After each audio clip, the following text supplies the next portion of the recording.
सन् 2026 को सागा दावा पछिल्लो एक दशककै सबैभन्दा शक्तिशाली आध्यात्मिक समय हो।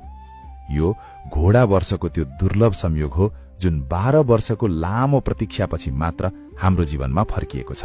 के तपाईलाई थाहा छ, ब्रह्माण्डमा एउटा यस्तो समय आउँछ जहाँ तपाईले गर्ने एउटा सानो प्रार्थनाको शक्ति लाखौं गुणा बढेर जान्छ। एउटा यस्तो महिना जहाँ तपाईले कसैलाई दिएको एउटा सानो मुस्कान वा एउटा सानो दानले तपाईको 7 जन्मको कर्मको हिसाब फेर्न सक्छ। हो, हामी त्यही रहस्यमयी र पावन महिनाको संघारमा छौं जसलाई बुद्ध मार्गीहरू सागा दावा भन्छन्। तर पर्खनुहोस्, यदि तपाईलाई लाग्छ कि यो हरेक वर्ष आउने सामान्य महिना मात्र हो भने तपाई झुक्किदै हुनुहुन्छ, किनकि यो वर्ष अर्थात् यो वर्षको सागा दावामा गरिएको एउटै पुण्यको फल अन्य वर्षको तुलनामा 13 गुणा बढी शक्तिशाली हुन्छ।